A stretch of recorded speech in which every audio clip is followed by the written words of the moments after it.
Welcome to another exciting episode of Floppy Deep Dive, and today we're going to be doing another in the episode of What's on that floppy? and that's when I look at my vast collection of floppies from the 80s and we go through them doing a deep dive and we look at games that I haven't played in over 30 plus years and bring them back to life. And every floppy is a mystery of what's on there, and every bite's a surprise of what loads up. I'm going to be looking at two games from a top rated movie from the 80s, and I'm also going to be looking at a really cool port from the arcade where you're fighting on a train. Also going to be looking at a clone on here from ColecoVision that I bet 99% of you have never seen or ever played. And last, I have a game on here that I don't even know what it's called. On my floppy, it's labeled Deathmaster, but when I looked for that on the internet, there was no such game for the Commodore 64 called Deathmaster. I also want to do a huge shout out to my terrific community, especially all my patrons and the regulars who comment all the time. This is just what keeps me going, and I really do appreciate it. Speaking of things that keep me going, check out my cool retro t-shirt that I got for my daughter Hannah. Nintendo, I thought it was pretty awesome. 85, love it, thought it was great. What do you think? Also, I want to remind you to check out my new website, floppydeepdive.com. Also, go to the Facebook page and support me there. Follow me at Floppy Deep Dive. Also, check out Instagram and Twitter, also Floppy Deep Dive. So it's real easy to find me out on social media. So go and follow me on all those different platforms. And if you're feeling generous, go ahead, become a patron, support the channel for as little as $2. Every little bit helps, and I really do appreciate it, guys. So sit back, pull up a chair, grab a joystick, and let's get this show on the road. Boom. What exactly are we dealing with here? Ripley? First, we're going to be looking at Aliens on the Commodore 64 that came out in 1986 based on the movie with the same name. And this classic sci-fi shooter will take you on an exciting and challenging journey through the depths of space. In Aliens, you must fight through a building complex. You have 6 people you need to rescue, the characters from the movie. You're tasked with destroying the evil aliens that taken over a remote space colony. And with your trusty pulse rifle and limited ammunition, you have to navigate a maze-like environment filled with deadly aliens, face huggers, and the Queen herself.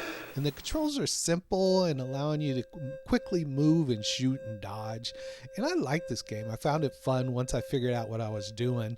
I found the controls and the map online, which made it easier to figure out. And the deeper you get into this game, the crazier it gets and the quicker you get attacked by aliens. And they should have added music or more sound effects, but maybe the silence is what they were going for since you're in deep space. And remember, no one can hear you scream in space. So anyway, that's Aliens. Let's go ahead and move on to the next one. I feel the need for speed. Ow! Next, we're going to be looking at Top Gun on the Commodore 64 that came out in 1986, again based on the movie Top Gun. Get ready for a journey filled with thrilling air-to-air battles, high-speed dogfights, and adrenaline.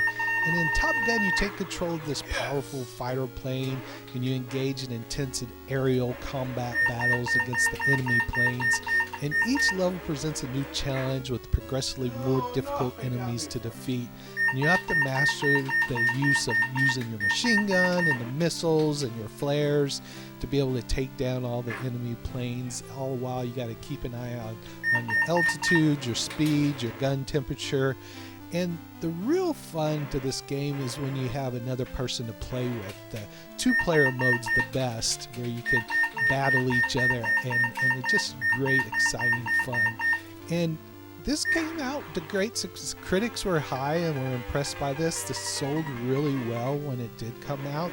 The graphics aren't the best in the world. They're a little crude, but overall, the play of it and the gameplay of it, I found to be really fun.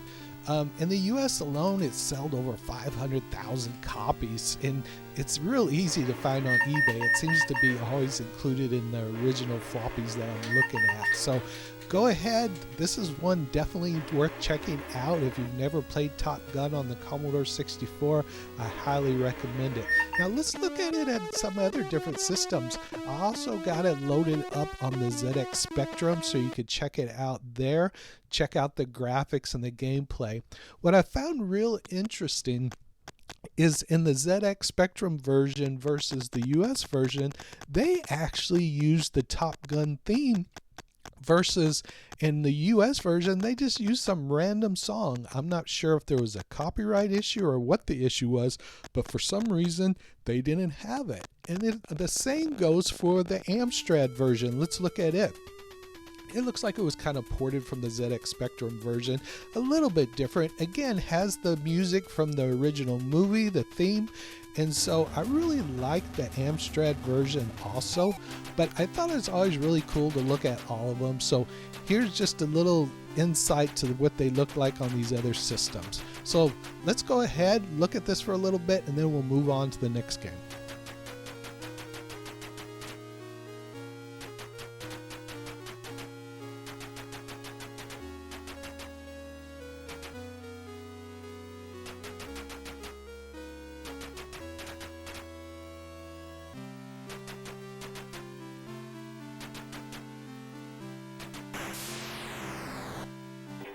So guys, next we're going to be talking about one of the classic arcade games of the 80s, Express Raider. And this side-scrolling action game was initially released in the arcades, but later ported to home consoles. And we're going to be looking at a few of those different consoles, but we're also going to look at what the real arcade version looked like, a little bit of the gameplay. But first, let's check it out here on the Commodore 64. And the game's filled with fast-paced action, challenging gameplay, and lots of shooting and fighting. So if you're a fan of the classic arcade games or love side-scrolling beat-em-ups, then you'll love Express Raider. And in Express Raider, your goal is to rob the fastest express train in the Wild West, and you have to fight to the engine and take on all the guards along the way. And the gameplay is a mix of beat 'em up and shooting elements, and you have to use your character's various kicks and punches to defeat the enemies that get in your way. You also have to dodge shots from the guards, and they will shoot at you from the top of the train. And it has different modes. One of the cool things about it is that it has so many different modes. So there's a practice modes where you get like 32 lives to improve your skill, or a normal mode that gives you 5 lives but unlimited continues. And for those who really like a good challenge, there's advanced mode which provides 5 lives, but you got to restart each time once you run out of lives. And the controls in Express Raider, they're simple. You're able to use your joystick to move your character and the fire button to attack. And you can also duck down in your saddle to avoid being shot, but you'll be left behind by the carriage. And scoring in the Express Raider is based on many factors, including hitting people, flying objects, hanging signs, completing carriages, and shooting enemies. And as you score more points, you'll get a bonus life, I believe, at 50,000 points. So Express Raider, it's a classic arcade that's still just as much fun today as it was back in the 80s. Grab your joystick, get ready to rob that train in the Wild West. And if you're a fan of side-scrolling, beat 'em ups, you love good action, then you'll definitely want to check out Express Raider. Now let's take a quick look at Express Raider on the ZX Spectrum and check out the differences in this system. They did a good job keeping the controls the same as the other systems, making it fun even with the limited graphics.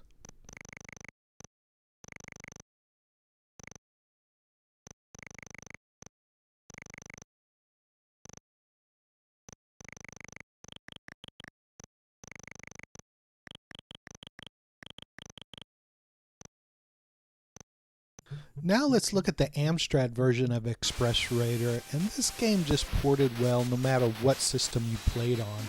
I love this system's vibrant colors.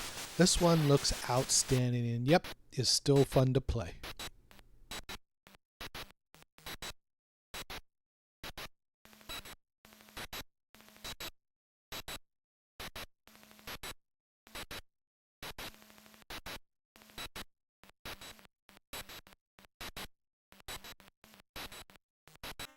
Welcome to the world of Love Tramp for the Commodore 64, and get ready to jump back to 1986 and experience the thrill of this classic side-scrolling platformer. But wait a minute, you never heard of Love Tramp? Don't worry, you're not alone. I would say 99% of the people probably never even seen this, but this is a clone of the ColecoVision Smurfs game. And it's not as good as the Smurfs game. In fact, it's not even close. but it was on this floppy and I thought it would be a good one to add on there with Valentine's coming up. So what you got to do is you go through these different levels and you got to jump over the fence and you got to time it just right. So you can't get too close to the fence or you can't be too far back. You got to be right in the right position. And then you also have these birds that are dive bombing you and you got to duck them and make sure that they don't take you out. And I thought this clone, you could tell definitely they were going for the Smurfs vibe on it, but it really isn't the greatest. The graphics aren't bad, but I just didn't like how you could just easily die jumping over these fences. And I just wanted to show it to you since it was on here. I would give it probably rating a C. So let's go ahead and move on to the next game. Last, we're going to look at this mystery game I have on this floppy. And on my floppy, back when I downloaded it in the 80s, it was called Deathmaster. And I have no clue what this game is really called because when I went out and Googled Deathmaster for the Commodore 64, it did not pull up any games. So I'm going to reach out to my community and maybe this is easy. You guys will know exactly what this game's called, but I have no clue. So can you identify this game? Have you ever played it before? Be the first to identify this game and put it down in the comments and have the bragging rights in the community telling us all, what is the name of this game? So that's all the games on this floppy, and I hope you found this deep dive enjoyable. Please hit the like button and subscribe to my channel if you did. I have many more episodes out there of what's on that floppy, so go check out those too. With them being retro games, nothing changed, so it's all new to you if you've never seen it before.